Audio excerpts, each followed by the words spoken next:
Here's the challenge. We as human beings only have so much coping capacity before we burn out. Would you agree with that assertion? We think that's fair.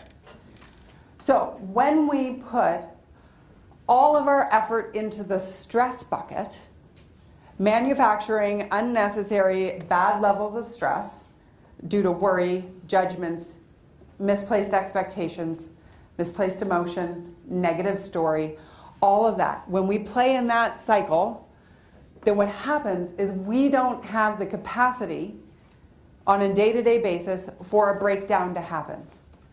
And what I mean is not our physical breakdown, I'm talking about the trucks on the side of the road breaking down. Okay, or dealing with your driver. So you have all this stuff jammed into your day. There's an emotional expectation around it, which is causing you stress. And somebody who you just hired doesn't show up. Or your best driver decides he's done, or she's done, and she's leaving the company.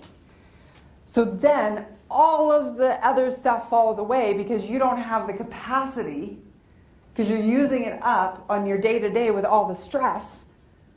So when something really goes wrong, you don't have the capacity to function and deal with it effectively. Have you had that happen where something comes in and it totally derails your day? So when we get really good at dealing with the obstacles without the emotion, then what happens is we can account for those things coming in, because it's just another thing that's going to happen. Like it's like the driving. If I'm going over the border, I expect to get a line. When I don't, woo, it's a bonus. But when you expect it and you're okay with it, then you can deal with it more effectively. So when we're doing this, now what we really want to do is we want our life to kind of look like this. So if this is like a bit of a continuum in the teeter-totter, is that our stress, we want to embrace the good stress. So the good stress are the deadlines, the big goals, the targets that you maybe have of how many people you need to recruit, getting creative, and all of that. And of course that stress hormone cortisol in true times of danger. Like when your dog runs out into the street. Then we want to spend our days operating from a place of optimistic confidence that we know shit's going to go sideways, things are going to go wrong, and we can deal with it. Cool.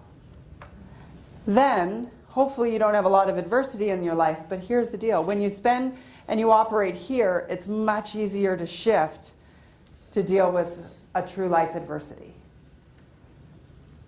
Now, the reason I have this set up as a bit of a teeter-totter is because if you have somebody on your team, or if you are working in too high of a level of stress, and you're making this, so what's happening is your coping capacity becomes maxed out. And eventually what will happen is stress that's undealt with will cause additional obstacles. And too many obstacles will actually manufacture an adversity. But your body, because we have this finite ability to cope, will only allow you to operate here for so long. And so I'm going to give you some tools to move these stresses into this obstacle category and be a little bit more in control of anything that's happening there. And of course, take this back and share this with your teams. If I can get people on teams saying when things are going wrong, or people are saying they're stressed out, if I can get them saying, is it a stress, is it an obstacle, or is it an adversity? That self-awareness will change everything.